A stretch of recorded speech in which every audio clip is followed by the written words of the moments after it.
एक चोर था, एक चोर था। उसने अपने गुरुजी से पूछा, गुरुजी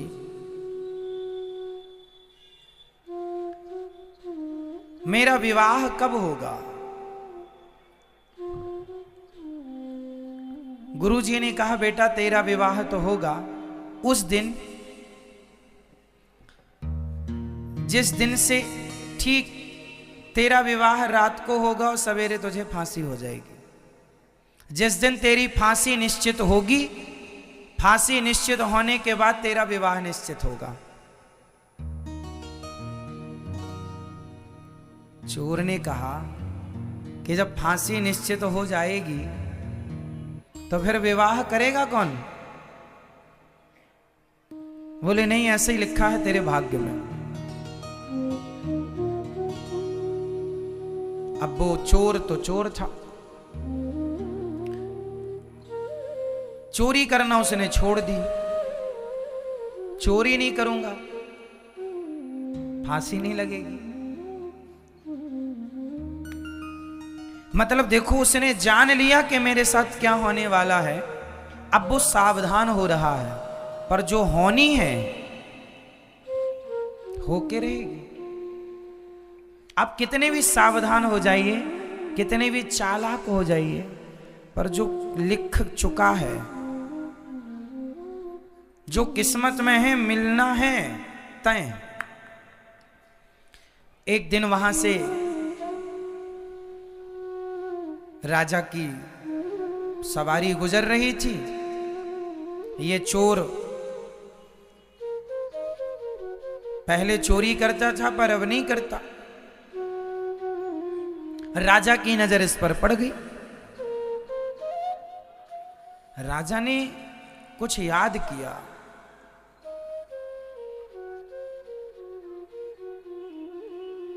राजा को याद आया, इसने गले में एक सोने का माला पहन रखा था। अब तो सुधर गया था, पर जो चुराया था वो तो था ही ना इसके पास। राजा ने देखा किसके गले में माला है, ये माला तो मेरा है। इसने कभी राजा का माला चुराया होगा। राजा ने पकड़ लिया, बुलाया दरबार में, तेरे पास माला कहां से आया? बहुत गोल गोल बातें की उसने। राजा ने कहा नहीं, ये तो मेरा है। उसने बाद में माना कि हाँ, मैंने आपके राज्य में भी एक दिन आपके महल में भी चोरी की थी, वहीं से ये मुझे मिला। राजा ने कहा तूने बहुत चोरी की है, मेरा भी बहुत नुकसान किया है, कल तुझे फांसी होगी। लो भैया, बेड़ियों में जकड़ गया, जेल में बंद हो गया। सिपाहियों ने कहा कोई इच्छा है तेरी? बोले आखिरी इच्छा यही है, जेल के अंदर ना रखो, पूरी रात मुझे जेल के बाहर रखो ताकि खुली हवा मिलती रहे मुझे। संयोग वो बाहर था जेल के, सड़क में एक पेड़ के नीचे बैठा था कि तभी एक माँ और बेटी वहां से गुजरी। एक माँ और बेटी जब वहां से गुजरी तो सिपाही ने पूछा तुम कौन हो? उन्होंने कहा भैया हम इस शहर में, इस नगर में नए नए आए हैं, बड़े गरीब हैं, कुछ काम मिले तो पेट भर रोटी मिल जाएगी। चोर वहीं था, सुन रहा था।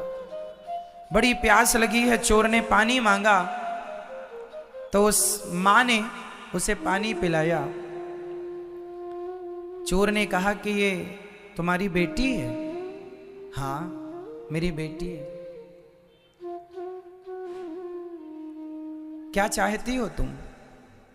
बोले कोई नौकरी मिल जाए, कोई सब ठीक हो जाए, गरीब हैं बड़े, खाने को व्यवस्था नहीं है। पर तुम कौन हो? बोले मुझे कल फांसी पर लटकना है, मैं चोर हूं। पर सुनो, मैं तुम्हारी गरीबी मिटा सकता हूं।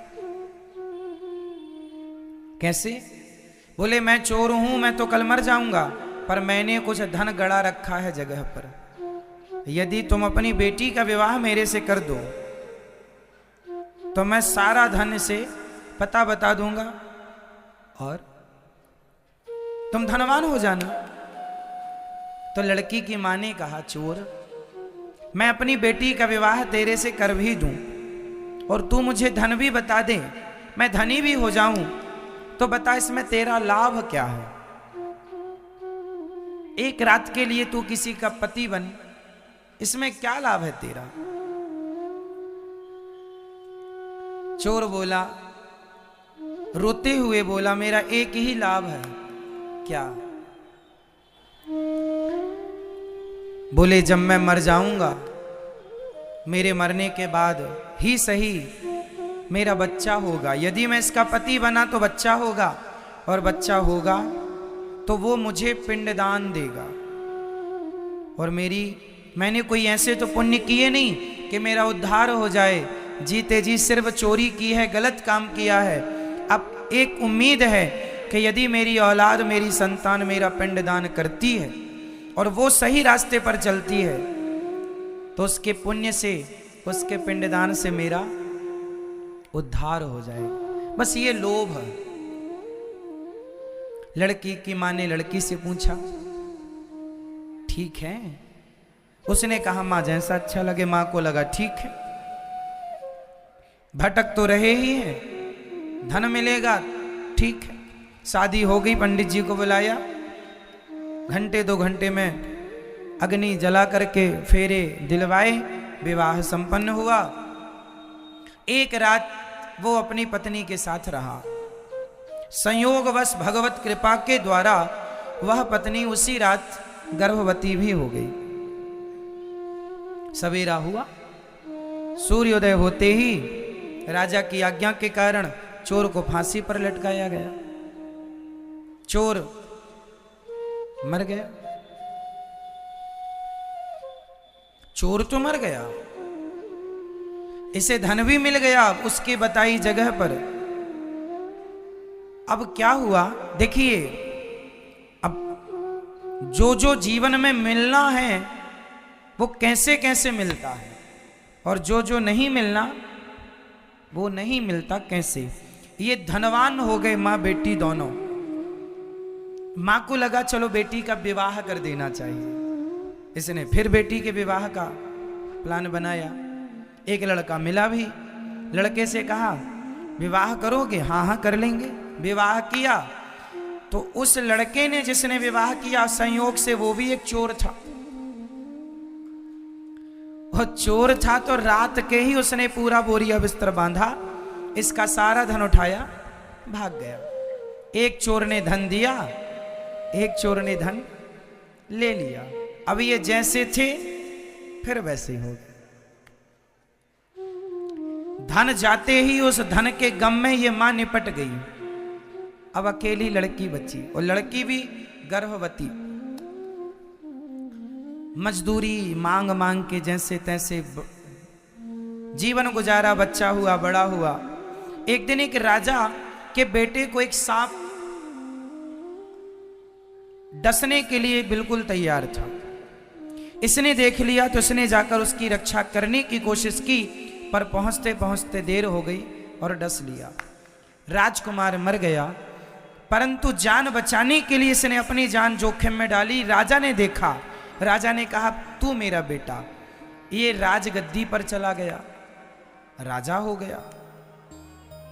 जब राजा हुआ, वो राजा मर गया, अब ये राजा हो गया। इसकी मां ने कहा, इसे अपने पति की बात याद आई कि मेरे पति ने कहा था मेरा बेटा पिंडदान करेगा। अब पिंडदान करने के लिए ये गया जी पहुंचा, और जब गया जी में पहुंचा तो जैसे ही पिंडदान करने लगा, उसके सामने 3 हाथ खड़े हो गए। एक हाथ इसके पिता का, एक हाथ उस चोर का जो चुरा के भागा, पर एक रात के लिए वो भी पति तो बना, और तीसरा वो राजा जिसने अपने पुत्र की जगह इसे गोद लेकर अपना राज्य दिया।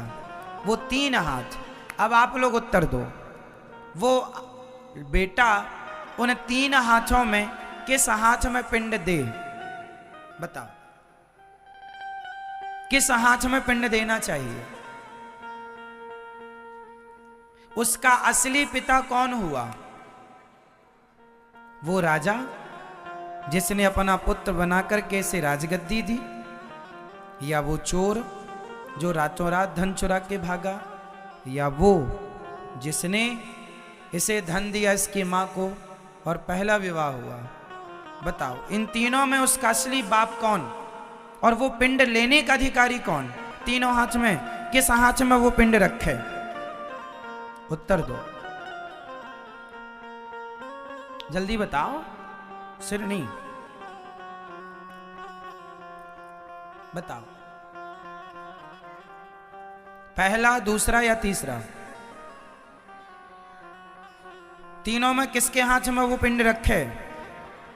फर्स्ट, सेकंड, थर्ड, आप बताओ। तीसरा, इनकी तरफ से तीसरा, आपकी तरफ से पहला, और किसकी तरफ से क्या बोलना है? अच्छा दूसरा भी, दादाजी कह रहे हैं दूसरा भी है, जिंदाबाद। तीसरा सही उत्तर है पहला। क्यों? क्योंकि वही इसका असली बाप है। और भले वो मर गया सवेरा होते ही, परंतु उसी ने संकल्प, उसी ने सपना देखा था कि मेरा पुत्र मेरे लिए पिंडदान करे। इसलिए बाकी तो सब धर्म के हैं, धर्म में मानते चले गए, धर्म की बेटी, धर्म का बेटा, ठीक है, उनके भी अपने कर्तव्य हैं, ठीक है, पर पहला पिंड लेने का अधिकारी वही है। बाद में फिर ये किसी को भी दे, कोई आपत्ति नहीं। अर्थ क्या निकला इस कहानी का? इस कथा से ये सीख मिली कि हमारे जीवन में कितना भी उतार और चढ़ाव आए और आएगा, कब आदमी राजा से रंक हो जाए और कब रंक से राजा हो जाए, तुम्हारी किस्मत ना हम तय करते हैं ना पड़ोसी। आपकी किस्मत, आपका भाग्य आप स्वयं बनाते हैं। और जो आप यहाँ बैठे हैं, आपका भाग्य पहले ही लिख चुका है कि आपको ये आगे मिलेगा। इसलिए जो मिल रहा है वो हमारे कर्मों का फल है और भगवान की कृपा से उसे लेकर प्रसन्न ही रहना चाहिए। ये समझदारी है। ये क्या है? समझदारी। हर हाल में प्रसन्न। बेटी का विवाह कब होगा? जब भगवत इच्छा होगी। कर्म करो, चिंता नहीं।